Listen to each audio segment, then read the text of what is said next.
Bismillahirrahmanirrahim. Assalamualaikum warahmatullahi wabarakatuh. Alhamdulillah hamdal hamidin hamdash syakirin hamdan yu'afi ni'amahu wa yukafi'u mazidah. Ya Rabbana lakal hamdu kama yanbaghi li jalali wajhika wa 'azimi sultanik. Allahumma salli wa sallim ala sayyidina Muhammadin miftahi babi rahmatillah adada ma fi ilmillah salatan wa salaman daimaini bidawami mulkillah wa ala alihi wa sahbihi wa man walah wa la hawla wa la quwwata illa billahil aliyyil azim. Amma ba'du, faqala rabbi shrah li sadri wa yassir li amri wahlul 'uqdatam min lisani yafqahu qawli. Rabbi zidni ilma warzuqni fahma birahmatika ya arhamar rahimin wa ya akramal akramin. Nawayna ta'alluma wat ta'lim wat tadhakkura wat tadhkir wan naf'a wal intifa' wal ifadata wal istifadah wal hatha ala tamassuki bi kitabillahi wa sunnati wa rasulihi wad du'a ilal huda wad dalalata alal khair ibtigha'a wajhillahi wa mardatihi wa qurbihi wa thawabihi subhanahu wa ta'ala. Alhamdulillah wa syukrulillah ala ni'matillah. Tiada rasa syukur yang luar biasa wajib kita syukuri. Tanpa henti-hentinya kita wajib mensyukuri nikmat dari Allah Subhanahu wa taala, sehingga Allah menakdirkan kita kumpul pada sore hari ini dalam keadaan sehat walafiat. Maka semoga Allah Subhanahu wa taala mengekalkan kesehatan kita ini untuk ibadah, untuk semakin taat kepadanya, dan semoga Allah Subhanahu wa taala mengekalkan juga iman dan Islam kita hingga akhir hayat kita nanti. Amin Allahumma amin. Salawat serta salam semoga selalu tercurahkan kepada baginda besar Nabi kita Muhammad sallallahu alaihi wasallam, yang karena beliaulah kita bisa mengerti mana yang hak dan mana yang batil, mana yang halal dan mana yang haram. Hadirin jamaah Masjid Nurus Salam dan jamaah Majlis Taklim Jas Iman yang dimuliakan oleh Allah. Sungguh luar biasa, pada sore hari ini kita bertepatan di tanggal 14 Sya'ban, yang mana tinggal separuh lagi kita akan berjumpa dengan bulan yang penuh kemuliaan. Bulan di mana Allah mengobral segala macam diskon taubatnya kita, bahkan rahmat, taufik, hidayah, semuanya diberikan sama Allah. Losdol, luar biasa. Di bulan itu Allah memberikan anugerah yang biasanya tidak memiliki uang, Allah berikan kekayaan yang luar biasa. Yang biasanya tidak bisa makan minum enak, tapi di bulan itu Allah berikan makan minum enak. Apalagi kalau bukan bulan Ramadan. Para ulama mengatakan apabila Allah menciptakan bumi ini, menciptakan alam ini tanpa bulan Ramadan, enggak nikmat dunia ini. Ya, bahkan para ulama mengatakan para ulama dulu kalau sudah ingin berjumpa dengan bulan Ramadan, sudah pemanasan menghatamkan Al-Qur'an dari 2 bulan 3 bulan sebelumnya. Seperti halnya kita sedang ingin memakai kendaraan, kalau kita tidak panasi otomatis kita ngegas sedikit sudah mati mesin. Para ulama dahulu sudah mulai pemanasan ngajinya dirutini dari 2 bulan 3 bulan sebelum bulan Ramadan, supaya apa? Ketika bulan Ramadan tiba ngegasnya pol. Ya.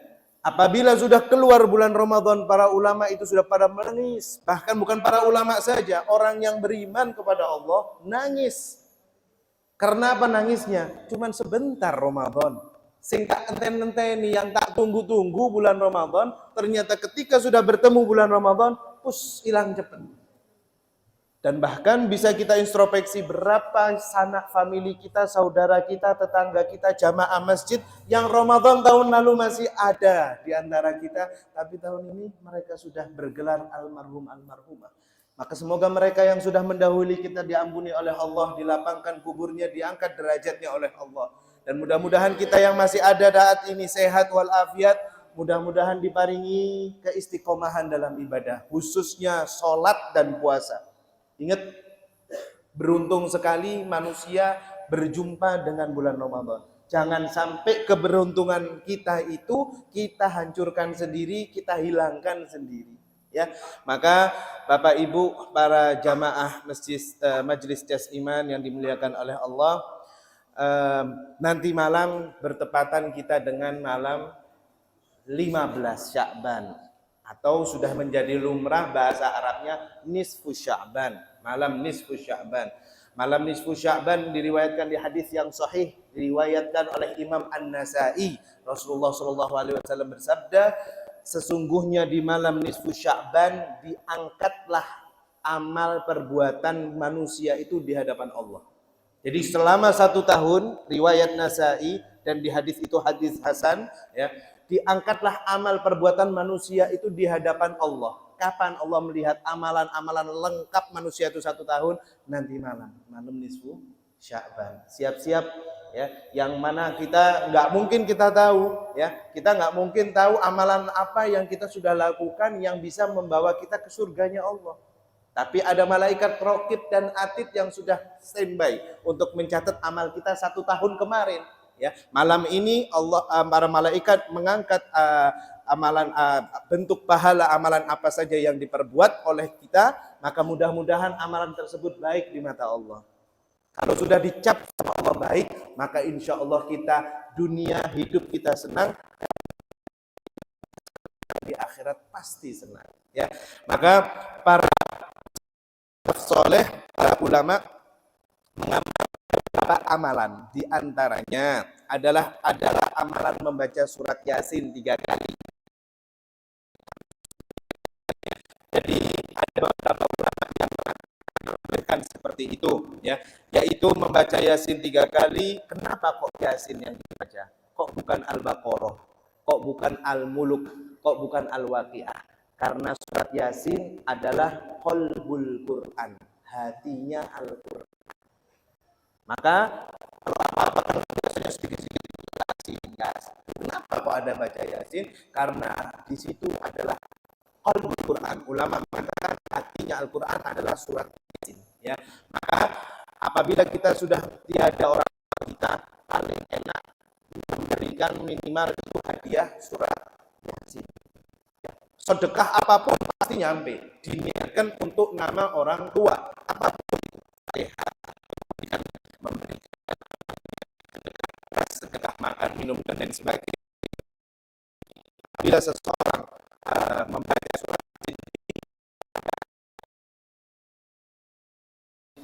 nah, kemudian apa itu membaca surat Yasin? Yang pertama dengan niat supaya Allah Subhanahu wa taala memberikan rezeki yang halalan thayyiban untuk 1 tahun ke depan kita. Niat yang pertama. Niat yang kedua baca Yasin, diberikan karunia panjang umur, barokah umur dalam taat ibadah. Percuma panjang umur tapi kita tidak taat ibadah kepada Allah. Ya. Lalu kemudian yang ketiga, dianugerahi meninggal, diniati baca surat Yasinnya, diniati untuk meninggal dalam keadaan husnul khotimah. Itu harapan. Bukan nanti ada ketentuan membaca Yasin kita bisa meninggal husnul, enggak. Ini harapan, ya. Jangan sampai kita sudah meyakini itu adalah hal yang wajib dan itu adalah hal yang bakal kita meninggal husnul khotimah, mari baca Yasin gak sholat, percuma, ya. Maka ini adalah wasilah saja, perantara kita yang mana dilakukan oleh beberapa aslafuna sholeh. Kemudian yang paling banyak dilakukan oleh para ulama di malam nisfu Sya'ban adalah bersedekah. Ya, bersedekah. Habis maghrib nanti monggo jenengan sedekah sak mampunya kepada orang yang nggak mampu. Meskipun paling bagus sedekah itu ke siapa? Anak yatim itu nomor 2. Apa paling bagus sedekah? Kepada keluarga sendiri. Yang suami memberikan hadiah kepada istrinya itu termasuk sedekah suami kepada istrinya. Yang istri memberikan hadiah kepada anak-anaknya itu termasuk sedekah. Sebelahnya ada yang yatim, sebelahnya ada yang kurang mampu, lakukan. Berikan semampu Anda. Pada malam hari ini luar biasa pahalanya. Malam nisfu Sya'ban, ya. Kemudian bertaubat dengan taubatan nasuhah, semoga Allah mengampuni dosa-dosa kita, ya. Minta ampunan Allah. Malam ini luar biasa. Yang sholat tahajud, ya, yang qiyamul lail, insyaallah di malam ini adalah malam yang sangat luar biasa karena disebutkan di riwayat yang sahih tadi, Imam Nasai menyebutkan bahwasannya amalan manusia itu diangkat kepada Allah pada malam nisfu Sya'ban. Baik Bapak Ibu, mari kita melanjutkan kitab yang kita bahas, kitab Safinatun Najah, yang mana di bulan lalu sudah kita bahas tentang masalah tasyahud akhir, ya, bab ke-13 atau bab kedua ke sebelah. Monggo dilihat kitabnya. Ada yang ingat sampai bab mana? Al-hadi asyar al-julusu baina sajdatain. Sepertinya bab 11 ya. Duduk di antara dua sujud, monggo dilihat ya. Qala al-musannif rahimahullahu taala wa nafa'ana bi wa bi ulumihi fid dharain amin. Al-hadi asyar al-julusu baina sajdatain, duduk di antara dua sujud. Sudah dia praktekkan kepada kita semua bulan lalu, ketika kita duduk di antara dua sujud, tidak boleh kaki kita itu sak karepe dhewe. Sak bisanya wis kecilik aku yo iso ngene iki, gak iso dioba Ustaz. Loh jangan. Sebaik-baiknya kita ialah kita meniru salat kita sebaik mungkin, semirip mungkin dengan Kanjeng Nabi kita Muhammad sallallahu alaihi wasallam. Ada yang ingat bulan lalu ada yang dipraktekkan di YouTube, bisa dilihat lagi ya. Duduk namanya duduk apa aja itu? Duduk tawarruk. Bulan lalu duduk tawarruk itu duduk tasyahud akhir. Kalau awal, yang mana kalau tawarruk itu duduk dengan cara menundukkan kaki kiri di bawah kaki kiri dan mengeluarkan telapak kaki kanan, ya. Kalau duduk iftirash, duduk di antara telapak kaki kiri dan telapak kaki kanan ditegakkan. Apa perlu praktik lagi sebentar? Ditegakkan ini yang dimaksud, bukan seperti ini ya. Saya praktekkan lagi biar tidak lupa. Yang bapak-bapak, ibu-ibu sedikit saya buka biar kelihatan. Yang biasa duduk di antara dua sujudnya begini, duduk di antara ya dua sujud ya, tasyahud awal ya. Maaf, duduk di antara dua sujud ya. Bukan tasyahud awal, bukan tasyahud akhir. Yang biasa duduknya seperti ini salah. Karena duduk di antara dua sujud dan duduk tasyahud awal bukan kakinya seperti ini atau seperti ini. Ditekuk semuanya. Telapak kakinya ditekuk. Kemudian duduk. Oke. Jadi telapak kakinya ditekuk semua bukan. Ya. Kemudian ada lagi yang model apa kemarin itu? Ono variasinya, bukan motor tok sing variasi. Model gini, hilang. Atau model lali ya. Model sing penting akeh lah modelnya. Ya, bukan seperti itu. Yang terpenting ialah kaki kanannya terbuka dan kaki kiri menginjak bagian bokongnya. Dipahami ya? Seperti ini. Ini duduk di antara dua sujud dan juga duduk tasyahud awal atau disebut dengan namanya duduk apa? Iftirash ya. Ustadz, kalau saya kebiasaan dan susah seperti ini, monggo dicoba terlebih dahulu. Setelah dicoba dan masih tidak bisa, ya sudah semampunya. Fa inna ma'al usri yusra. Kalau sudah nggak bisa, tidak ada masalah ya.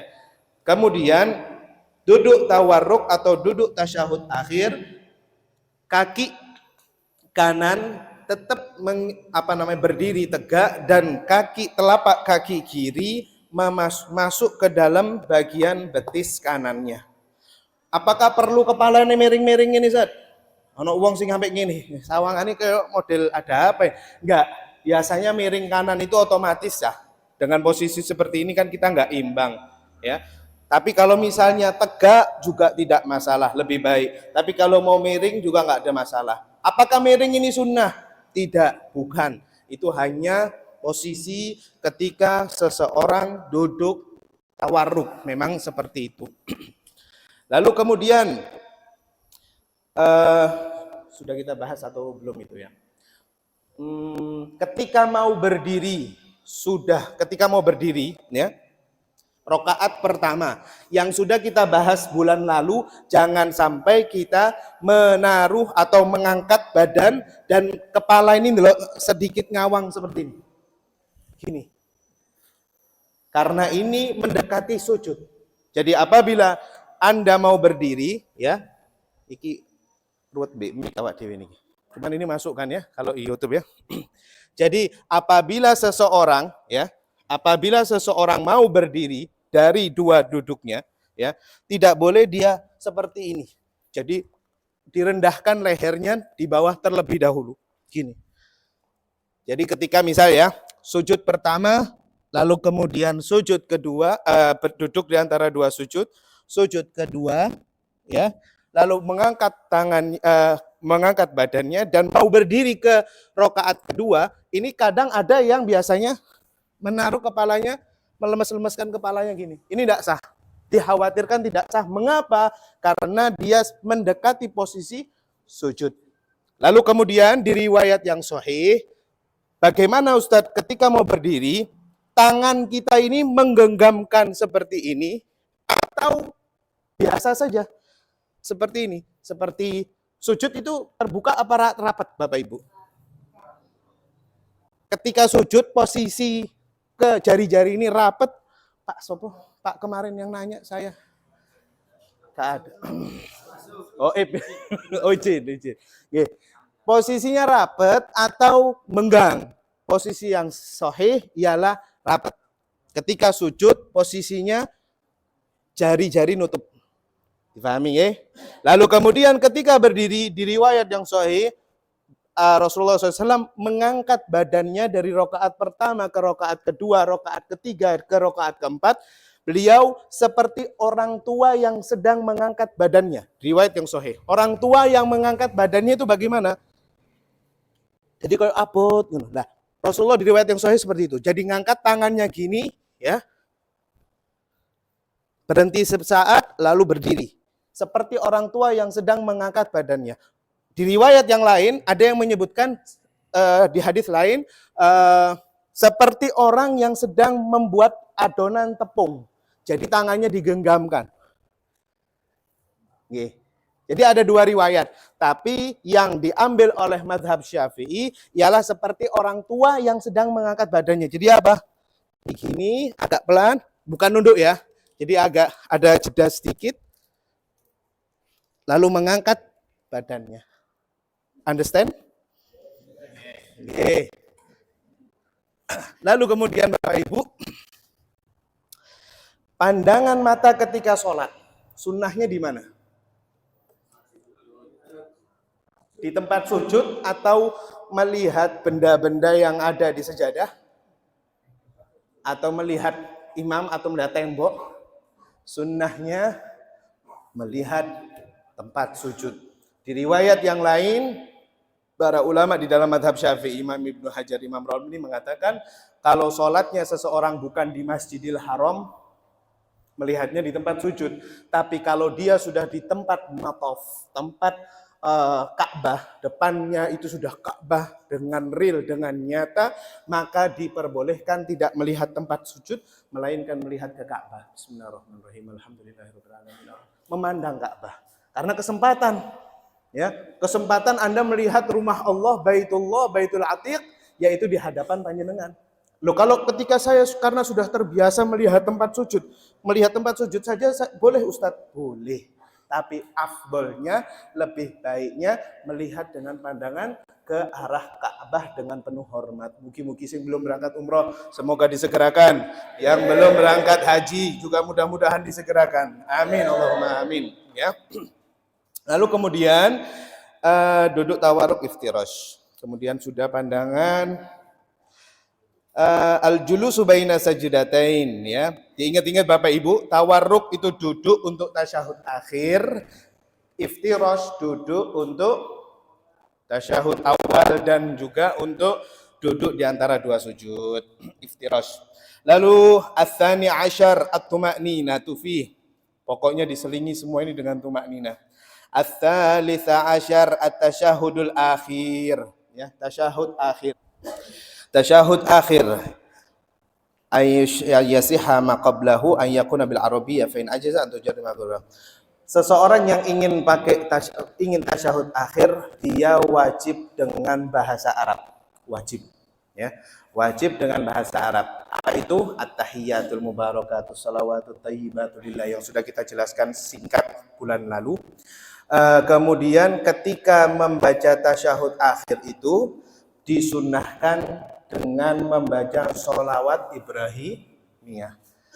At-tahiyyatul mubarakatus shalawatut thayyibatu lillah. Assalamu alayka ayyuhan nabiyyu wa rahmatullahi wa barakatuh.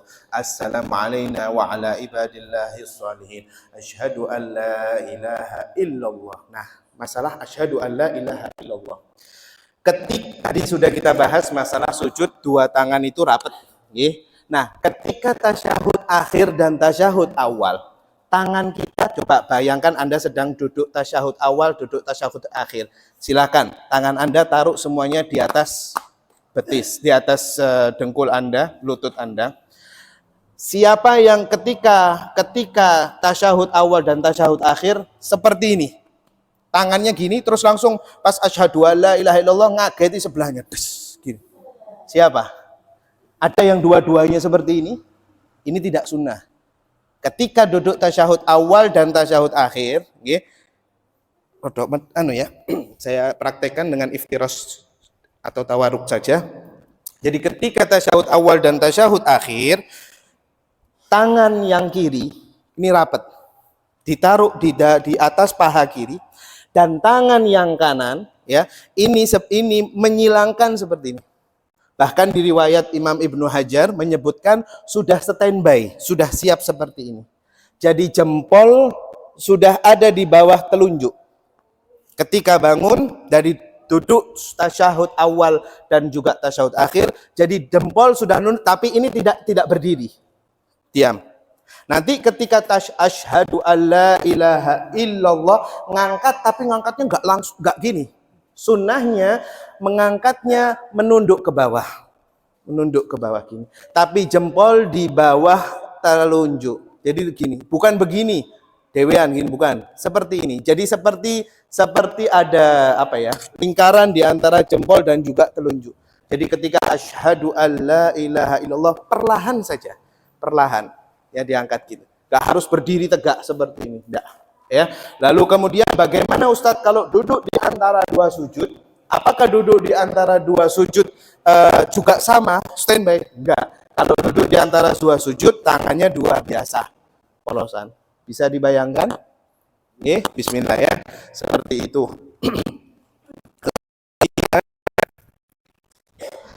Asyhadu an la ilaha illallah wa asyhadu anna Muhammadar Rasulullah.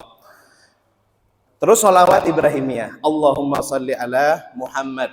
Yang mau ditambahi Sayyidina boleh, ya. Allah, karena riwayat para imam juga para ulama Syafi'i mengatakan diperbolehkan. Allahumma sholli ala Sayyidina Muhammad wa ala ali Sayyidina Muhammad kama shallaita ala Sayyidina Ibrahim wa ala ali Sayyidina Ibrahim wa barik ala Sayyidina Muhammadin wa ala ali Sayyidina Muhammad kama barakta ala ali Sayyidina Ibrahim wa ala ali Sayyidina Ibrahim fil alamina innaka Hamidum Majid. Ada doa, ya, yang mau sampai doa boleh, banyak doanya. Wa maghfirli dhanbi ma qaddamtu wa ma akhartu wa ma a'lamtu wa ma asrartu antal muqaddim wa antal muakhir la ilaha illa anta. Ada yang mau membaca doa juga, ya muqallibal qulub tsabbit qalbi ala dinik. Boleh. Banyak riwayat yang menyebutkan doa macam-macam. Nah, masalah tasyahud akhir, ya, ini kelebihannya ada pada imam. Ya, para ulama menyebutkan keutamaan imam itu luar biasa. Pahalanya yang paling gede dewi kalau sholatnya benar itu imam yang paling besar. Apa itu? Imam sunnahnya memanjangkan ruku rokaat pertama dan memanjangkan tasyahud akhirnya. Ya, dengan pengen lihat imam yang bagus, itu memanjangkan ruku rokaat pertamanya. Ya, jadi kenapa? Karena disebutkan juga apabila imam sudah selesai membaca doa iftitah, Allahumma ba'id baini wa baina, atau Allahu akbar kabira walhamdulillahi katsira, lalu kemudian imam membaca surat Al-Fatihah dan surat pendek, ya. Sunnahnya sudah, imam nggak usah pakai nunggu lagi, langsung imam ruku. Nah, ketika ruku, para ulama mengatakan disunnahkan untuk memanjangkan ruku di rakaat pertama. Kenapa? Kemungkinan kedengeran suara lawang mau ya suara nih, ngik atau enggak ini? Tadi saya nggak dengar soalnya, berarti enak full tadi, ya. Atau kedengeran suara kakinya jamaah ada yang lari-lari, langsung lari. Nah, di situ kondisi imam yang dites sama para ulama mengatakan di situ posisi imam yang akan dilihat keimamannya. Jadi kalau misalnya si imam itu masih terdengar ada jamaah yang sedang buka pintu atau sedang posisi mau datang masuk ke shaf untuk sholat, maka disunahkan bahkan memanjangkan ruku rakaat pertamanya. Jangan kesusu, jangan berdiri langsung, jangan iktidal. Ya. Kemudian kalau yang ruku rakaat kedua, ruku rakaat ketiga, monggo terserah. Dan yang terakhir ketika tahiyat akhir atau tasyahud akhir, imam sudah fil alamina innaka hamidum majid. Ono suara lawang, ada suara pintu masuk. Langsung, oh babanong awakmu telat. Assalamualaikum. Waduh, jangan kesian. Akhirnya yang makmum terakhir itu enggak dapat sholat berjamaah pahalanya. Maka kalau kita mendengar ada gerakan atau ada kira-kira ada yang bakal masuk, ya, maka kita memanjangkan tahiyat akhir. Doanya saya tidak apal, Ustaz, ya muqallibal qulub. Doa sembarang kalir. Jenengan doa sapu jagat boleh. Rabbana atina fid dunya hasanah. Sampai kira-kira makmum ini takbiratul ihram dan nunut sampai kepada jenengan. Ya, ketika sampai kira-kira si makmum itu takbiratul ihram dan juga dia bisa duduk tasyahud akhir bersama Anda. Ya, eman soalnya kasihan makmum itu sampai lari-lari bahkan terus tiba-tiba kita langsung dengan sengaja meninggalkan si makmum. Ya, ada hadis riwayat yang sahih yang bagus sekali. Ya, ketika itu Rasulullah SAW di Madinah sedang sholat bersama para sahabat dan kemudian ada sahabat yang ternyata telat sholatnya. Ya, lalu kemudian ketika telat rakaat pertama, yang mengimami bukan di riwayat itu yang mengimami bukan Rasulullah. Ya. Ada sahabat yang mengimami, tidak disebutkan siapa. Lalu kemudian ketika itu si sahabat tersebut lari menuju masjid biar nututi rakaat pertama, lari. Jenenge wong lari kan berarti ada sesuatu, ya. Panik kan? Gak mungkin enggak panik ya olahraga kan gitu kan, ya. Nah, kalau misalnya orang lari itu biasanya kalau sudah sampai shaf, apa yang dilakukan? Menggos. Allahu Akbar. Alhamdulillah. Iya apa enggak? Ya. Nah, itu yang mengganggu sholat. Lalu kemudian ini doanya cantik sekali Rasulullah kepada sahabat tersebut. Rasulullah mendoakan semoga Allah memberikanmu keutamaan sholat orang yang berjamaah tepat waktunya. Jadi rodok nyindir dungone, cuman gak diseneni, gak dimarahi sahabat itu.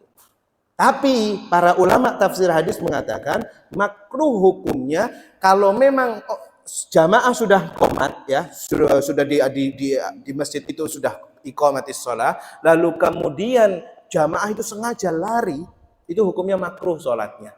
Kenapa? Karena bisa mengganggu kanan dan kirinya dengan menggos-menggosnya itu tadi. Ya, jadi kalau memang sudah nggak bisa nututi rakaat pertama dan si imam itu memang sudah top, tumakninanya sudah enak, ya, wis baca doa iftitah, sudah baca al-fatihah, sudah baca surat pendek, rakaat ruku wis inteni, lho sing ono sing telat, sing salah itu imami. Yang salah itu siapa? Makmumnya. Dan si makmum jangan lari ke susu. Jangan lari cepat-cepat, santai aja. Berarti nggak dapat rakaat pertama. Ingat Bapak Ibu, kenapa kok kita harus mengejar rakaat pertama? Karena disebutkan orang yang mendapati takbiratul ihramnya imam, ya, takbiratul ihram, imam Allahu Akbar, kita juga Allahu Akbar, ya. Disebutkan di riwayat barang siapa yang nututi 40 waktu atau disebutkan 5 waktu dalam 40 hari, ya, sholat di belakang imam, maka dipastikan dia dijauhkan dari api neraka. Itqun minan nar, ya. Wong yang wis kayak gitu itu biasanya sing sepuh-sepuh nih, ya, sing levelnya wis tinggi, sing nom-nom kayak awak dhewe iki wis jarang. Tapi ada usaha. Mari setelah tahu hadis ini, monggo sebelum qomat, sebelum iqamatis shalah, kita sudah standby punya wudu. Ketika imam sudah Allahu Akbar, kita Allahu Akbar. Siapa yang nututi takbiratul ihramnya imam, ya salat 5 waktu sampai 40 hari, disebutkan di riwayat, maka dia dipastikan pasti tidak akan masuk ke dalam neraka. Mudah-mudahan kita termasuk di dalamnya, ya. Itqum minan nar.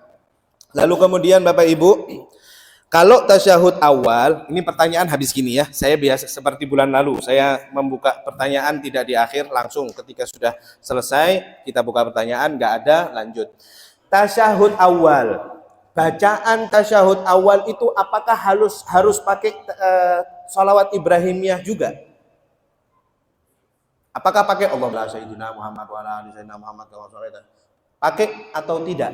Jawabannya tidak pakai. Jadi tahiyatnya tasyahud awal dengan tahiyatnya tasyahud akhir itu berbeda. Tasyahud awal sampai mana? Allahumma at-tahiyatul mubarakatuh salawatut thayyibatillah. Assalamualaikum ayuhan nabi wa rahmatullahi wabarakatuh. Assalamualaikum warahmatullahi wabarakatuh. Asyhadu an la ilaha illallah wa asyhadu anna Muhammadar Rasulullah. Di riwayat sudah sampai Rasulullah. Situ cukup. Atau ada yang di riwayat disebutkan oleh Imam Ibnu Hajar atau Imam Romli sampai Allahumma sholli ala Muhammad wa ala ali, itu enggak usah dibaca. Bahkan seperti itu. Saking apanya? Saking pendeknya tasyahud awal. Makanya hati-hati yang mau ngimami tasyahud awal nek dawa, jenengan kentoro belum belajar fikih. Jadi tasyahud awal itu yang pendek, tasyahud akhir yang panjang. Bahkan kalau orang lupa tasyahud awal, dosa enggak? Batal enggak sholatnya?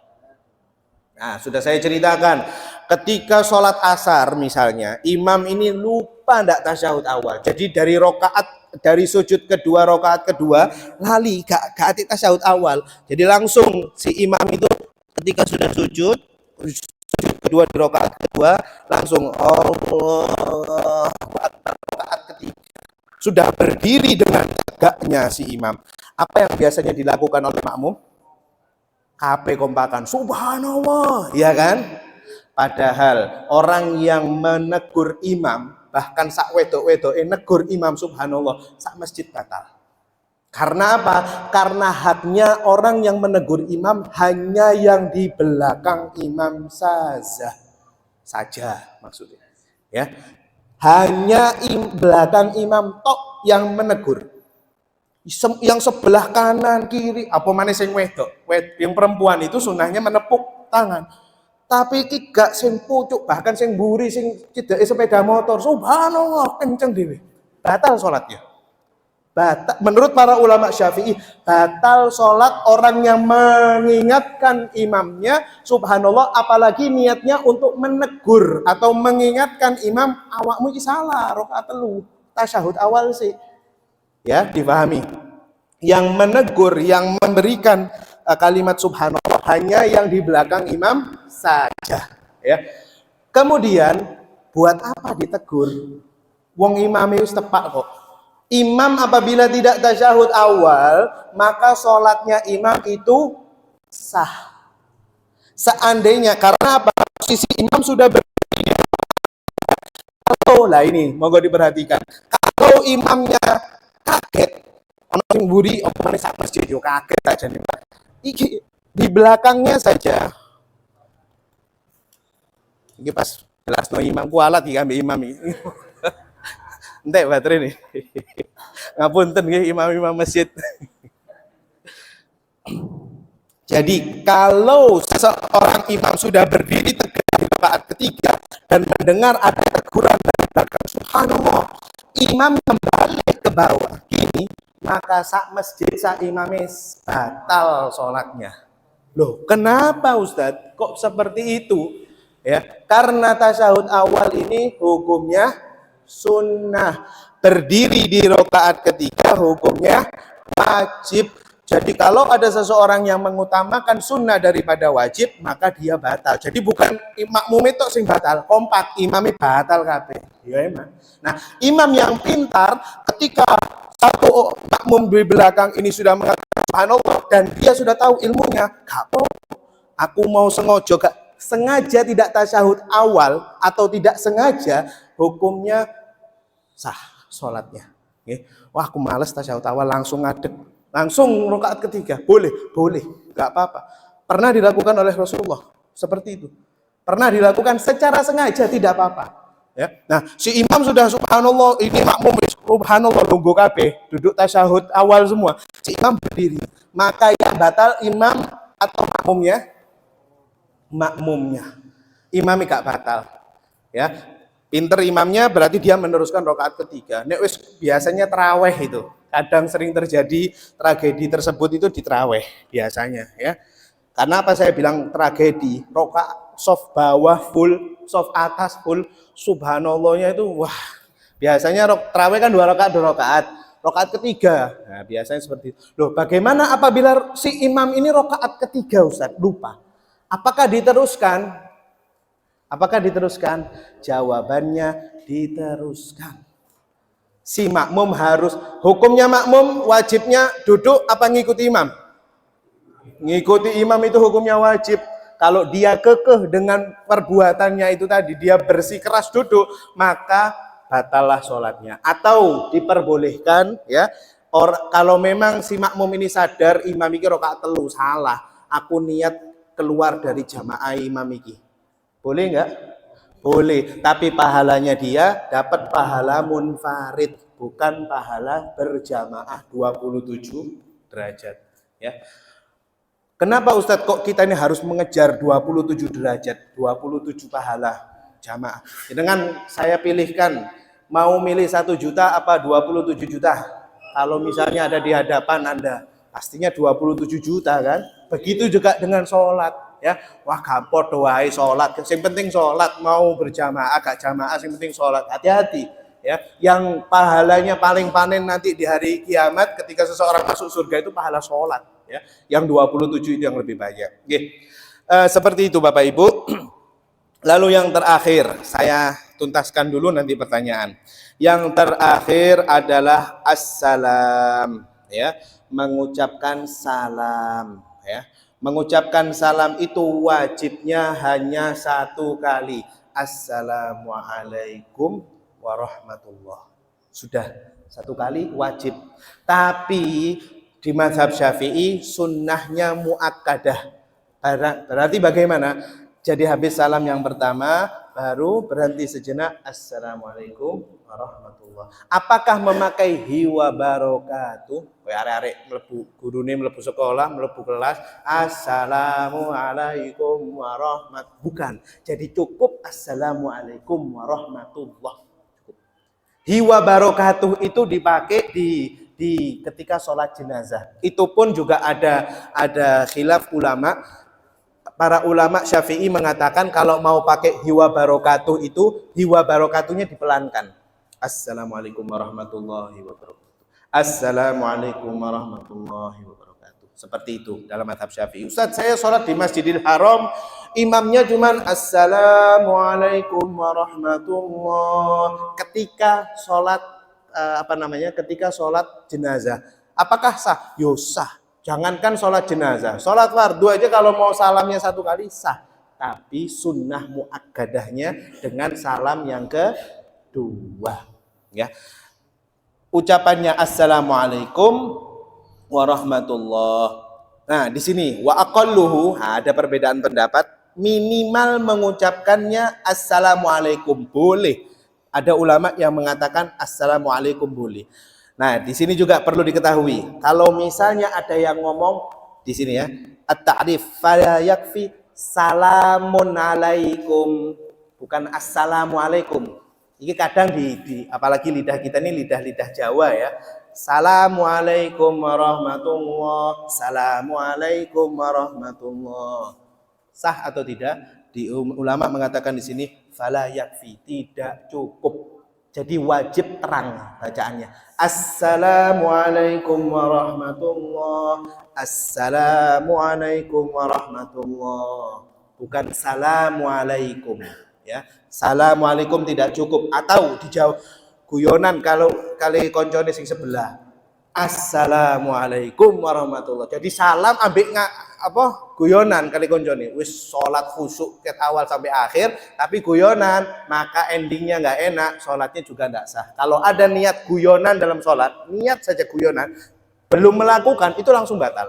Jadi Assalamualaikum warahmatullah. Ya misalnya, ini ketepaan nih, sing guyonan iki ya apa entok ya. Sing sering guyonan sebelahku ya. Ya misalnya guyonan seperti itu Mas, maka tidak boleh Mas. Apa mana dijogok jajane? Enggak boleh ya. Jadi Assalamualaikum warahmatullah atau mengucapkan Assalamualaikum diterus nyekel jajan nih. Kakak guyon Mas. Assalamualaikum. Boleh atau tidak? Tidak boleh. Wajib mengatakan Assalamualaikum. Allah yaksir bisa. Apabila seseorang ada yang datang ke rumahnya, ketika dia baru salam, assalamualaikum, iki masuk, assalamualaikum, assalamualaikum warahmatullahi, waalaikumsalam. Mari ngono dilanjutno ke salam yang kedua, sah atau tidak? Sah atau tidak? Jadi dia sudah assalamualaikum warahmatullahi. Bojone teko, assalamualaikum, Dek. Waalaikumsalam Mas, misal ya. Tapi dia sudah salam yang pertama, maka bagaimana kalau dia niatnya memang pengen cuman salam yang pertama saja, sah hukumnya. Tapi nek dia memang kebiasaannya sama salam yang kedua, wis gak saking menyegerakannya panggilan suami, waalaikumsalam, iya lali durung salam, assalamualaikum warahmatullahi, yang kedua, maka batal sholatnya. Begitu juga dalam sholat, ketika itu ada orang sholat Allahu Akbar, ketika sholat ono sing wahing, kemudian otomatis karena kebiasaan alhamdulillah, boleh atau tidak mengucapkan alhamdulillah wahing, pas wahing ketika sholat, boleh atau tidak? Kalau menjauh untuk niat zikir, para ulama mengatakan boleh. Tapi kalau niatnya memang untuk bensin sak masjid iki ngedongokno dhek, misalnya orang kalau bersin kan mengucapkan alhamdulillah sunnah, ya kan? Sing lain jawabnya apa? Yarhamukallah, ya kan? Nah, itu kan berarti ada komunikasi antara jamaah satu dengan jamaah lain. Itu yang enggak boleh. Ya. Jadi misalnya ono sing wahing saking kebiasaan atau keceplosan lah misalnya.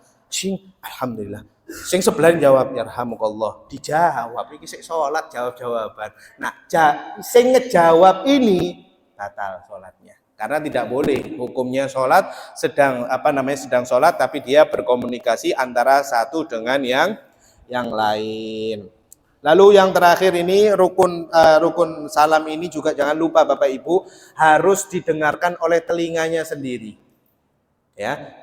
Minimal ketika sholat semua dari rukun qauli yang pertama dari Allahu Akbar, dari masalah takbiratul ihram sudah saya jelaskan ya waktu itu.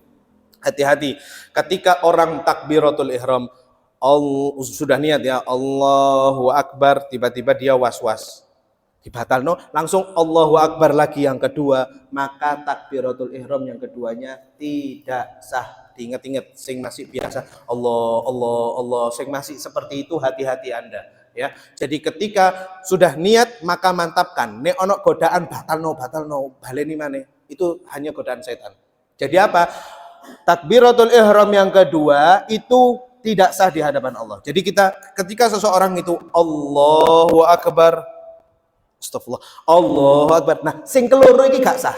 Sing pertama sudah sah, yang kedua tidak sah. Maka bagaimana? Para ulama mengatakan dia harus yang ketiga.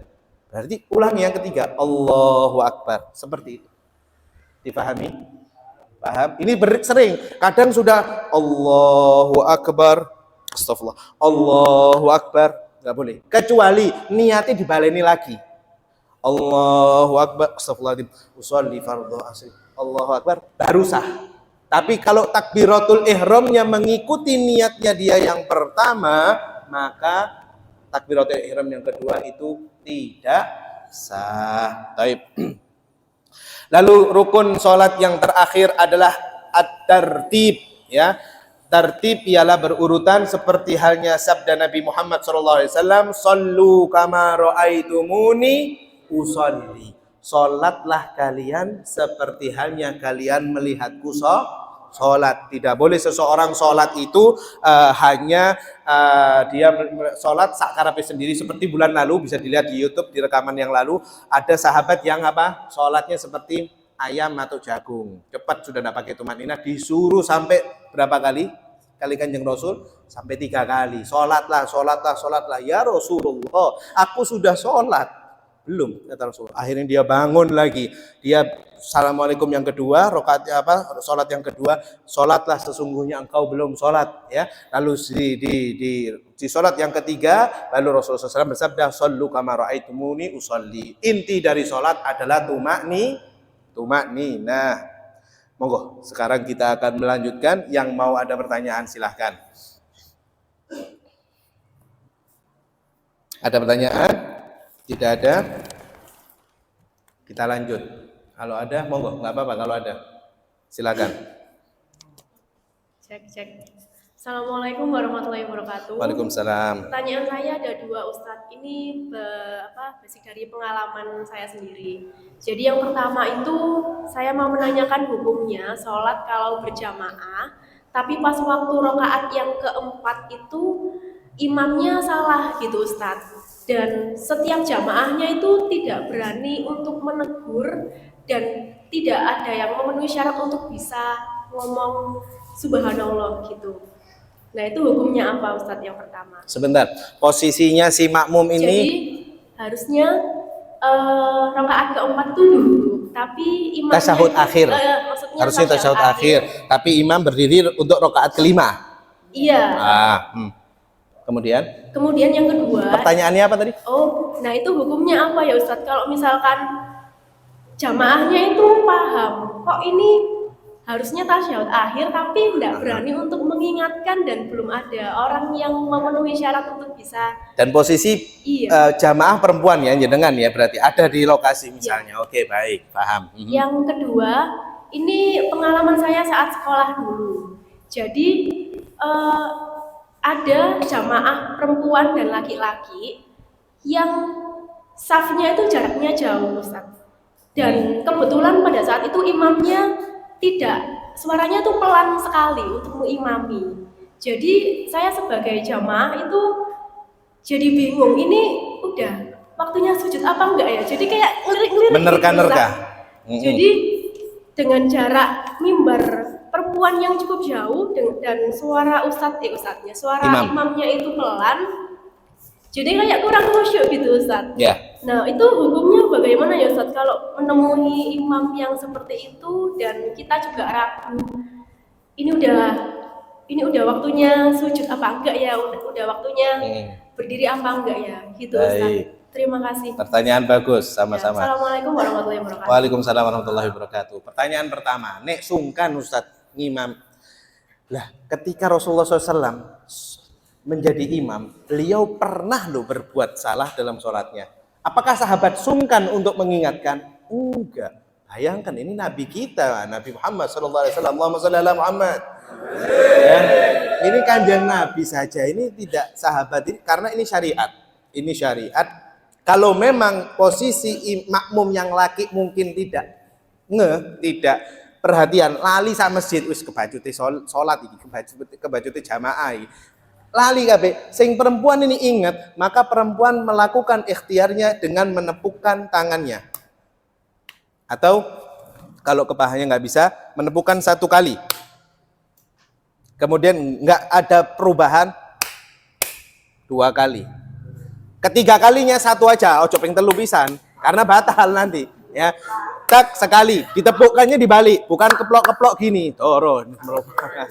Ya, nggih. Kepluknya dibalik ya sekali ya, kemudian sudah nggak ada perubahan.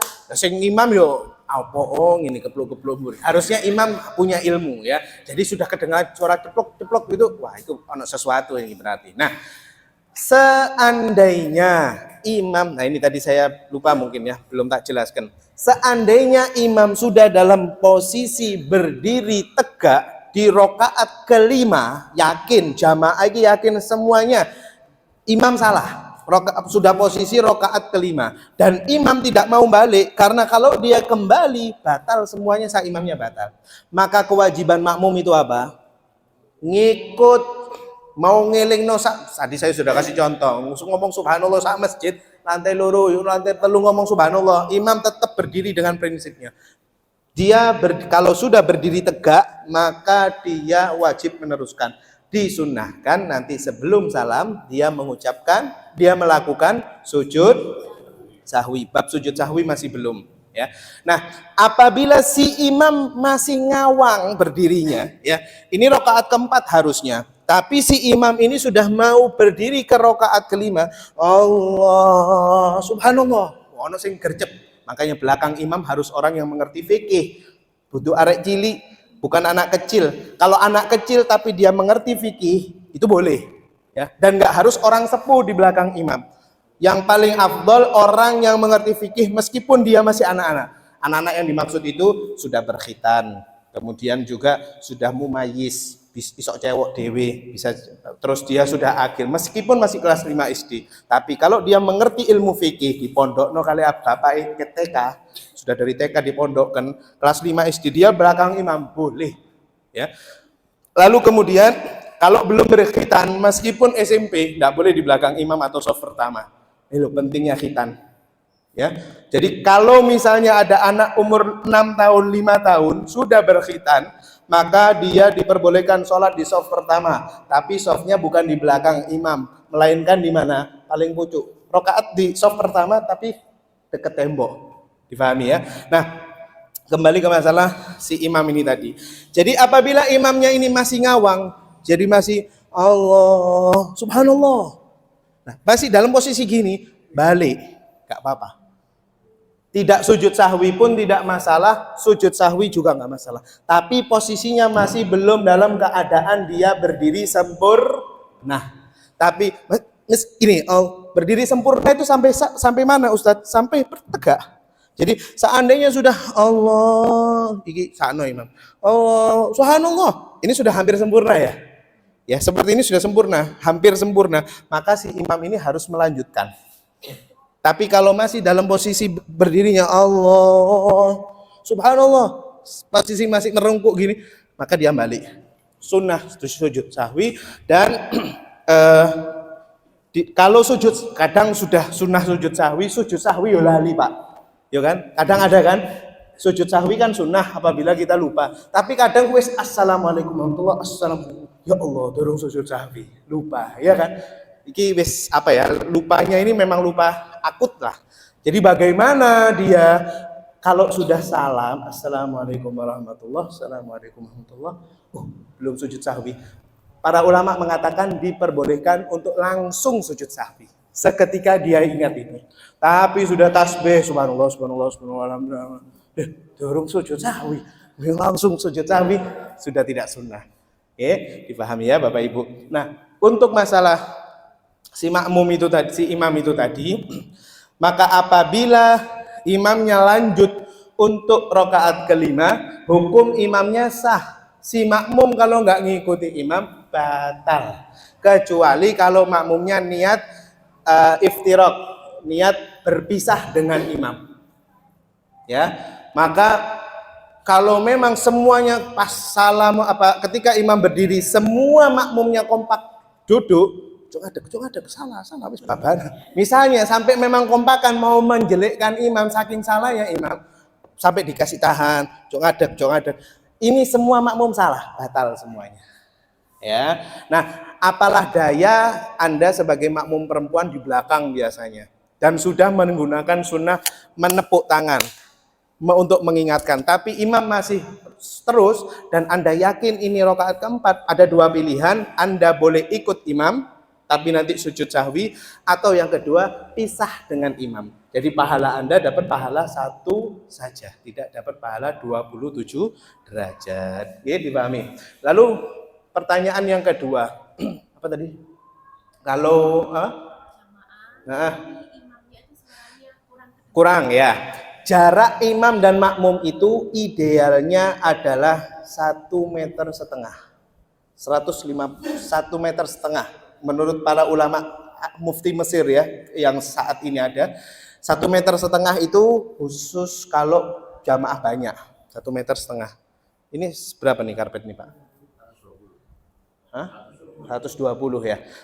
Nah, kalau misalnya imam di sini, makmumnya di depan pintu sana, nggak sah, udah lebih kan? Udah lebih sekali, jauh sekali ya. Jadi kalau misal maksimal sampai 100, itu jarak jamaah pertama. Jarak jamaah kedua juga sama, ya boleh. Yang pernah umroh atau haji, panjenengan mungkin tidak nututi sholat 5 waktu di Masjidil Haram. Kadang sholat di jalan-jalan. Imam ining di, makmum ining di.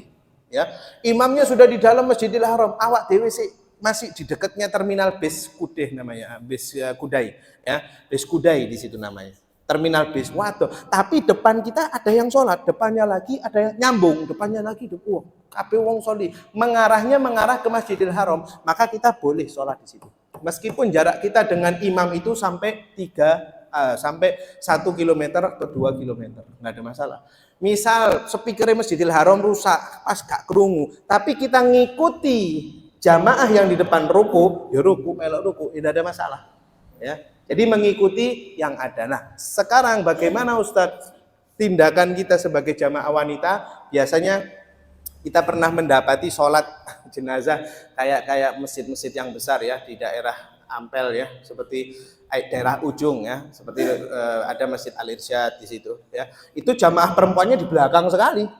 Ya, kadang itu ada salah paham ketika membaca surat yang ada ayat sajadahnya. Ini sering kejadian ya. Ayat sajadah. Napa iku ayat sajadah? Si imam sujud ketika membaca surat yang ada ayatnya. Lah si makmum perempuan dikira ruku. Ya kan, sering kejadian gini, gak ngerti karena ditutupi tabir ya.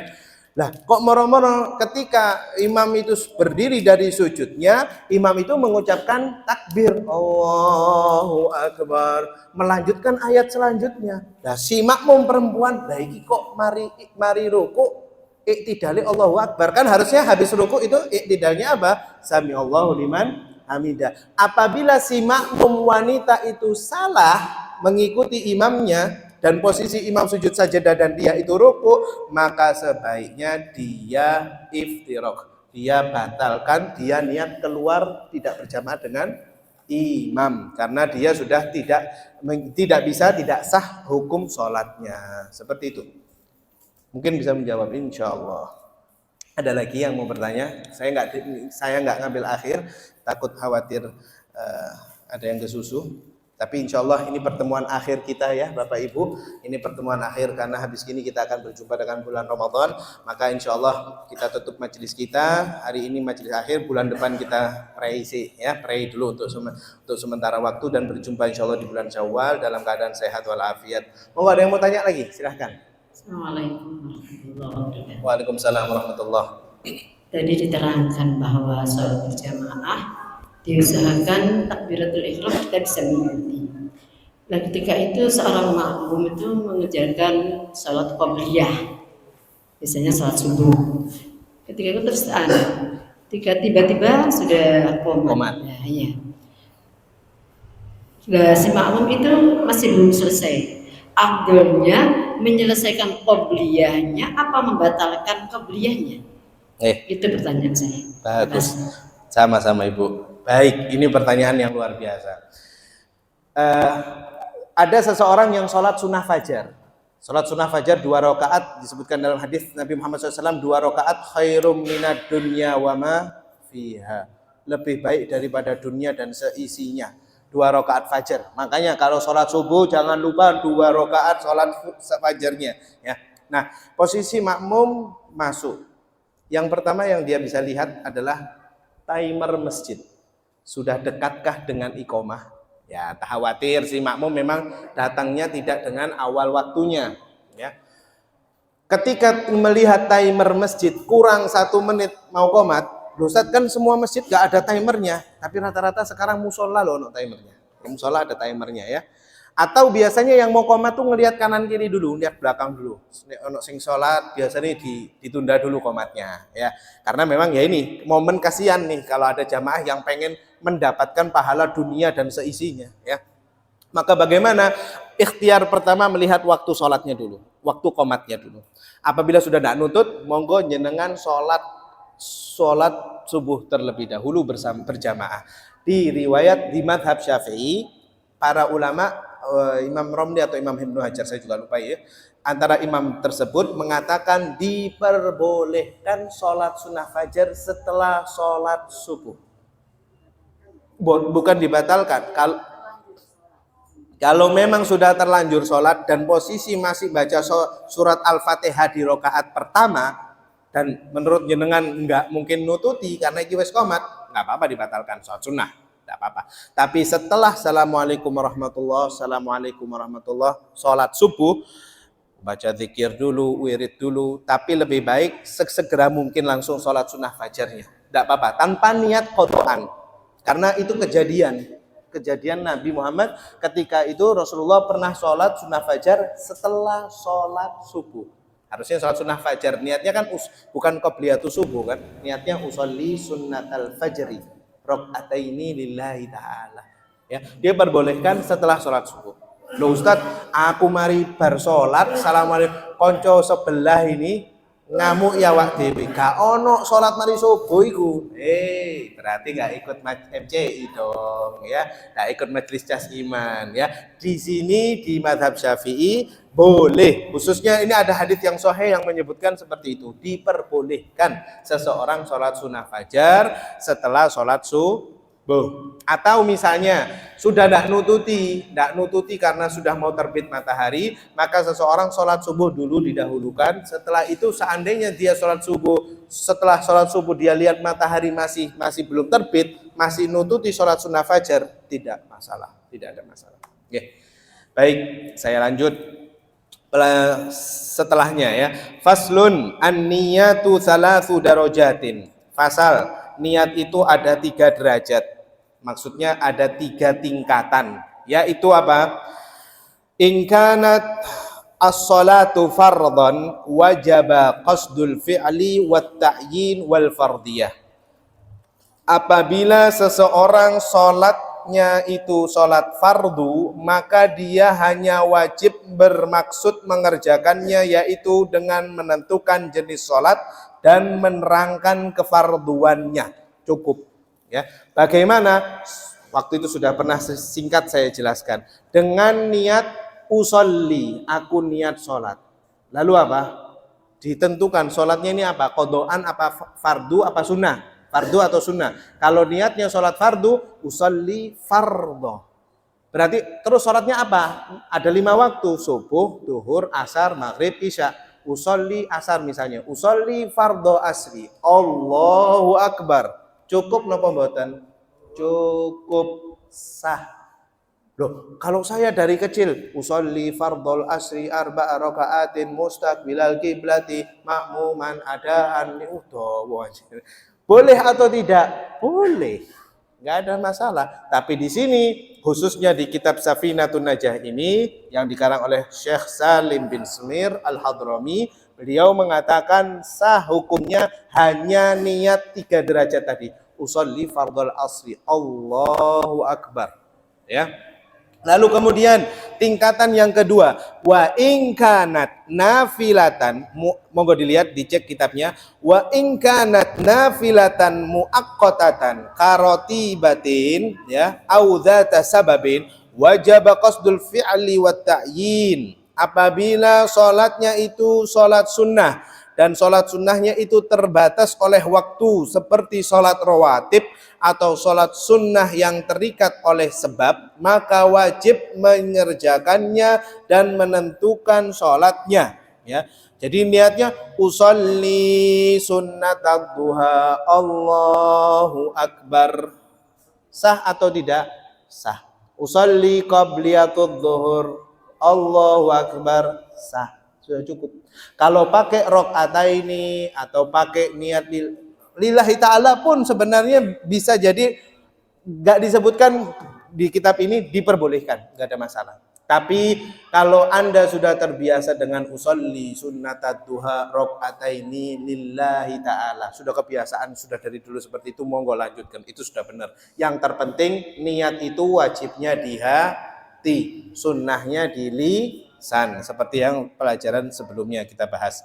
Lalu kemudian Bapak Ibu, wa in kanat nafilatan mutlaqatan, apabila sholatnya itu sholat sunnah mutlak, ya, wajaba qasdul fi'li faqat, maka dia hanya wajib menyengaja, bermaksud mengerjakannya saja. Siapa yang di sini sudah pernah sholat sunnah mutlak? Paling enak sholat sunnah itu sholat sunnah mutlak, Bapak Ibu. Kenapa? Ikhlas karena Allah, tidak minta ganjaran kecuali wis dari Gusti Allah aja. Kalau duha kan mau lapang rezeki, ada syaratnya kan. Witir kan sesuai sunnah Nabi, Allah alaihi wasallam, ya dan sholat hajat karena kita kan duit hajat, sholat tobat karena kita akan busuk, ya, istikharah karena Nabi mau menentukan jodohnya, istikharah, ya kan. Tapi sholat sunnah mutlak itu tinggal ngomong usolli Allahu Akbar. Berapa rakaat Ustaz? Mau 2, mau 4, mau 6, mau 8, mau 10, terserah, mutlak, tidak terikat dengan apapun. Ya, ini terjadi apabila kita sudah niat, misal kita kerjanya di malam hari, witirnya sudah lengkap 11, tapi masih pengen sholat lagi, niatkan niat sholat sunnah. Atau yang mau umroh bulan Ramadan atau akhir bulan ini atau setelah Syawal yang mau berangkat umroh, Anda mempunyai kelebihan bisa sholat di atas langit. Apa itu? Anda punya posisi duduk sebelum naik pesawat, dan ketika di atas pesawat sholat sunnah mutlak.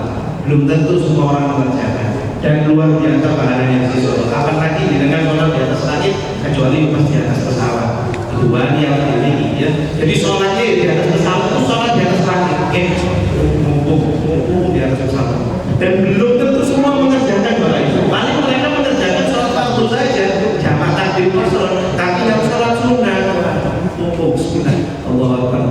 Dengan mungkin bisa jadi dengan wasilah kita sholat di atas pesawat di atas langit itu tadi bisa menentukan kita masuk ke surga atau tidak. Ya. Jadi usahakan semua hal yang diajarkan di dalam agama Islam, baik yang fardu maupun yang sunnah, jangan pernah kita lewatkan, Bapak Ibu, karena kita belum tahu kita bisa masuk surga dari amalan. Kurang lebih seperti itu. Dan yang terakhir, al-fi'lu. Apa arti al-fi'lu? Usolli, aku niat sholat. Wa ta'yinu dhuhran aw asran, fardiyah fardhon, seperti itu. Allahu a'lamu bishawab. Ada yang bertanya?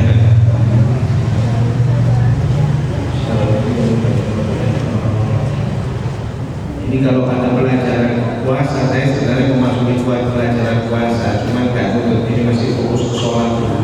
Ya. Jangan lupa ya Bapak Ibu, untuk puasa nanti saya akan sedikit masalah puasa. Monggo, ada yang mau ditanyakan masalah ini? Niat, masalah niat. Barangkali ada yang kurang paham masalah niat tadi. Usolli. Cukup? Jangan karena saya ngomong wallahu a'lam mandek semua suaranya. Ya. Nanti setelah kita baca doa, kita bersalam-salaman ya Bapak Ibu. Yang ibu-ibu dengan ibu-ibu, yang bapak-bapak, mas-mas berurutan. Jangan langsung bubar karena ini penutupan majelis ya. Seperti hari raya Idul Fitri kita salaman-salaman ya, salam-salaman. Monggo, ada yang mau tanyakan lagi? Cukup? Nah, kalau kita mau ambil syurut syarat takbiratul ihram, nanti kita baca ringkas ya.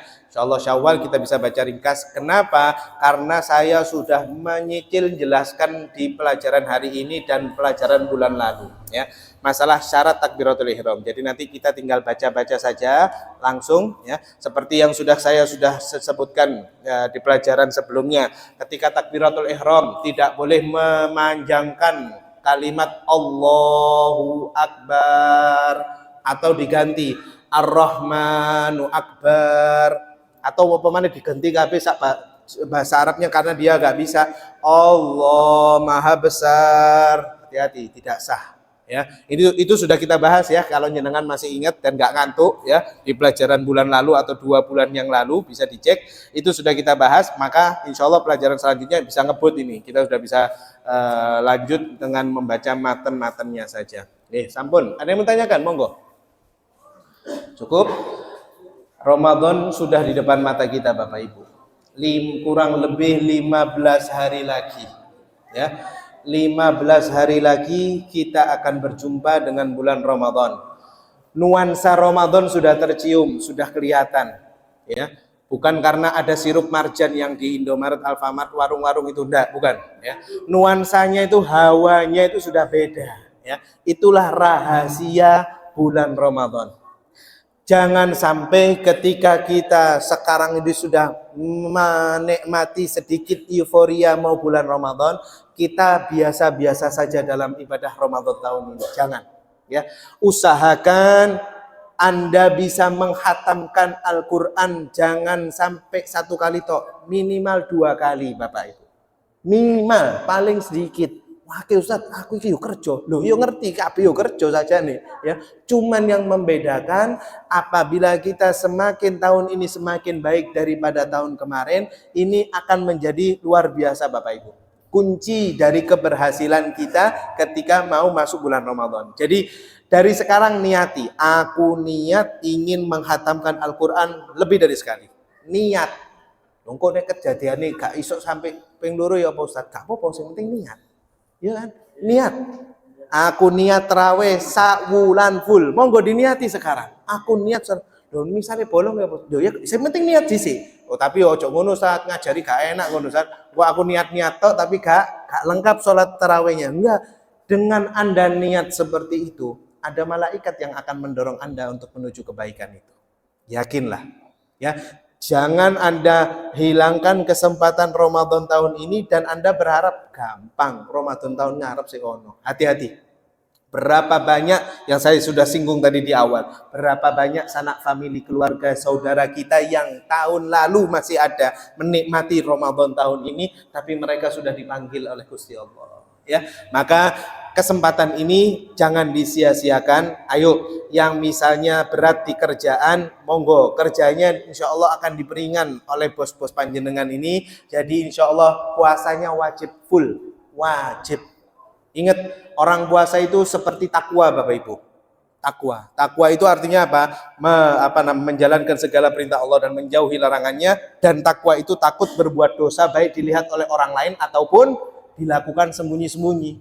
Sing ahli mokel, hati-hati. Iya, gak ketokan sawangane awak dhewe. Tapi nek Gusti Allah sing delok, isin. Iya nek panjang umur nyenengan, nek tahun ngarep wis gak ono apa sing ape diandalkan pahala kita di mata Allah nanti di alam kubur.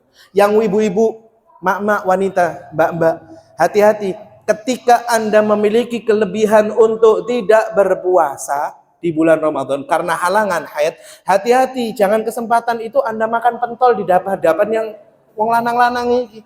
Batagor, aku gak poso kok. Loh iya ngerti gak poso, cuman sembunyi-sembunyi. Itu yang diatur oleh Nabi kita Muhammad SAW.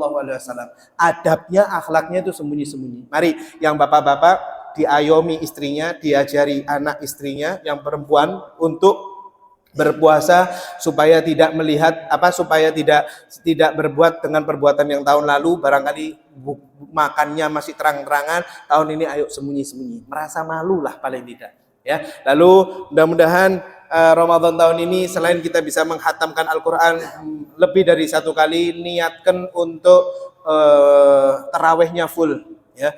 Kemudian juga niatkan untuk sholat duhanya mulai istiqomah.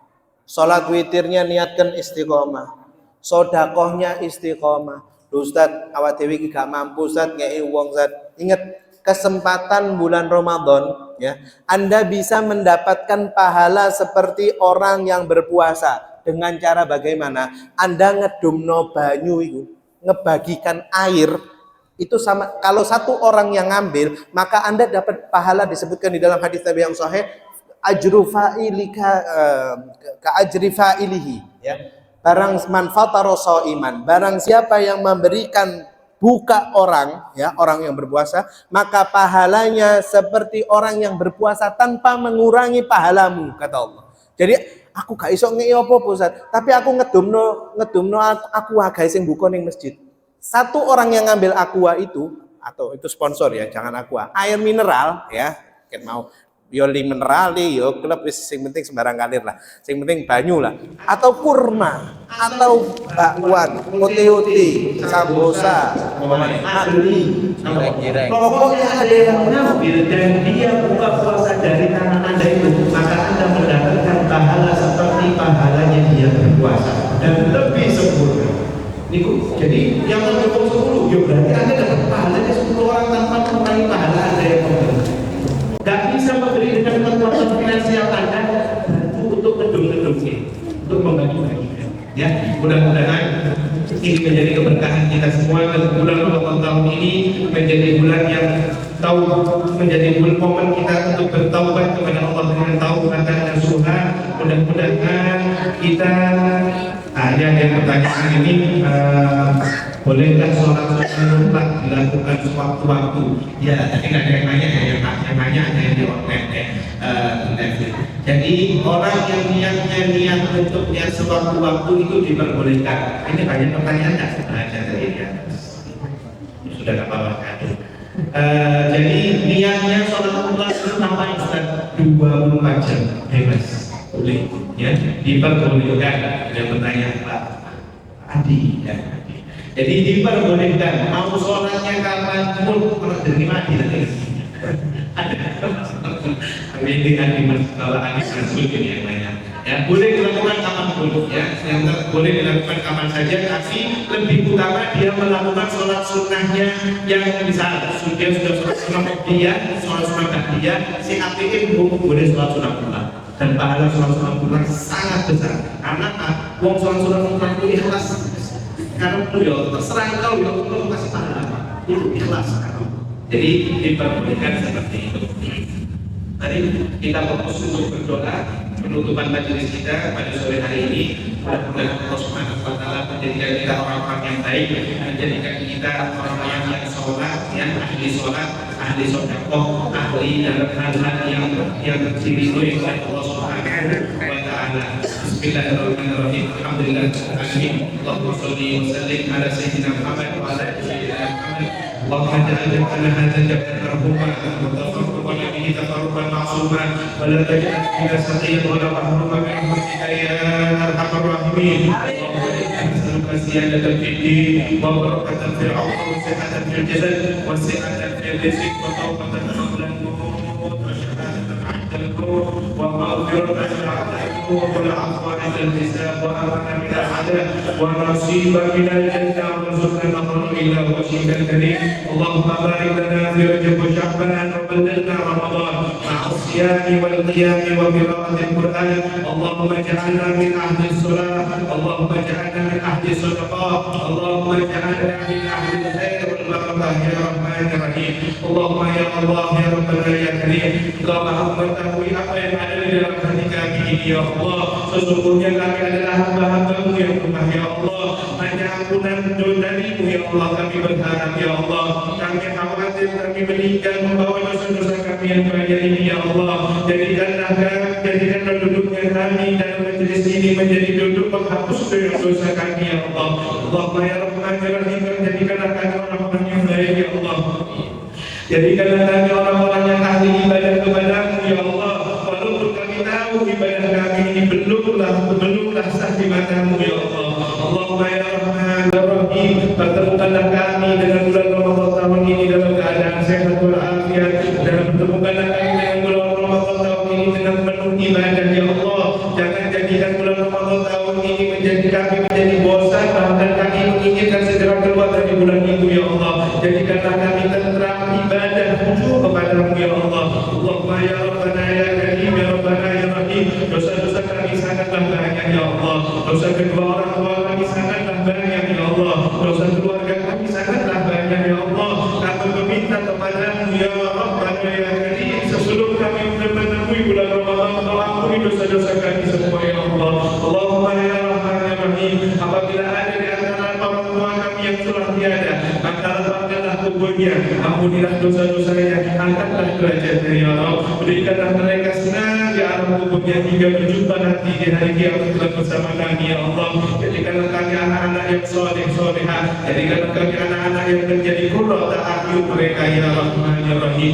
Allahumma ya Rabbi, apabila ada di antara kami dalam keadaan sakit maka sembuhkanlah ya Allah. Apabila ada di antara kami masih ada dalam keadaan berlumuran dosa ya Allah, ampunilah dosa-dosa kami ya Rabbi. Allahumma ya Rahman ya Rahim, apabila ada di antara kami yang masih belum mendapatkan dzurriyyah keturunan ya Allah, maka berikanlah keturunan yang soleh dan solehah, keturunan yang hafid dan hafizah, sehingga bisa menolong kami untuk menemui, untuk memasuki surga kelak ya Allah. Apabila ada di antara kami yang masih belum dalam keadaan berjodoh, maka jodohkanlah dengan jodoh yang soleh dan solehah. Apabila ada di antara kami masih ada dalam keadaan berhutang ya Allah, maka lunaskanlah hutang-hutang kami sebelum ajal kami tiba ya Allah.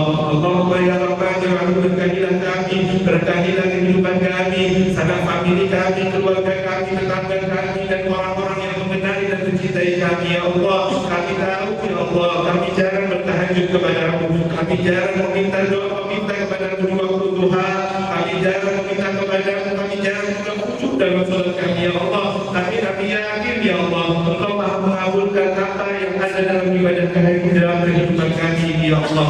Allahumma ya Rahman ya Rahim, berikanlah kami hajat-hajat kami semua, hajat dunia dan akhirat Engkau kabulkan ya Rabbi ya Karim. Allahumma ya Allah, kami tidak tahu apabila kami tidak tahu umur kami bisa sampai kepada bulan Ramadan ini tahun ini atau tidak ya Allah. Maka apabila Engkau belum menakdirkan kami berjumpa dengan bulan Ramadan yang habis ini akan datang 15 hari lagi akan datang, dan Engkau belum menakdirkan kami, maka jatuhkan nyawa kami dalam keadaan husnul khatimah. Rabbana zalamna anfusana wa in lam taghfir lana wa tarhamna lanakunanna minal khasirin. Allahumma rabbana taqabbal minna innaka antas samiul alim wa tub alaina innaka antat tawwabur rahim. Rabbana la tuzigh qulubana ba'da idh hadaytana wa hab lana min ladunka rahmah innaka antal wahhab. Allahumma ya Rahman ya Rahim, jadikanlah negeri kami negeri yang baldatun thayyibatun wa rabbun ghafur, negeri yang aman, sentosa, damai ya Rahman ya Rahim, dan berikanlah keselamatan, kemerdekaan kepada saudara-saudara kami yang ada di Palestina ya Allah. Maka sesungguhnya Engkau sebaik-baiknya menolong ya Allah. Jadikanlah kami bisa menangis, meminta kepadamu di dalam doa-doa kami, khususnya di bulan Ramadan ya Allah, karena kami yakin Engkau maha menerima taubat kami ya Allah. Rabbana atina fid dunya hasanah wa fil akhirati hasanah wa qina adzabannar wa adkhilna jannata ma'al abrar ya aziz ya ghafar ya rabbal alamin. Wa sallallahu ala sayyidina Muhammadin wa ala alihi wa sahbihi wa sallam. Bihaqqi subhana rabbika rabbil izzati amma yasifun wa salamun alal mursalin walhamdulillahi rabbil alamin. Sirrul Fatihah.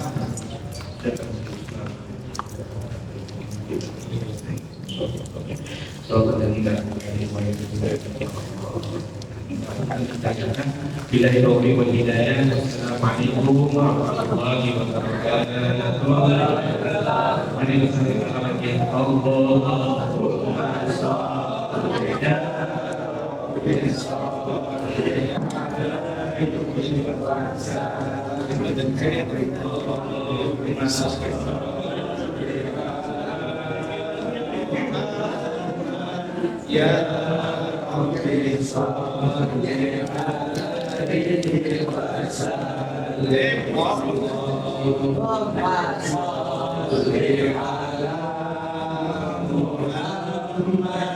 Ya Rabbi salli alaihi wa sallim Allahumma salli ala Muhammad. Ya Rabbi salli alaihi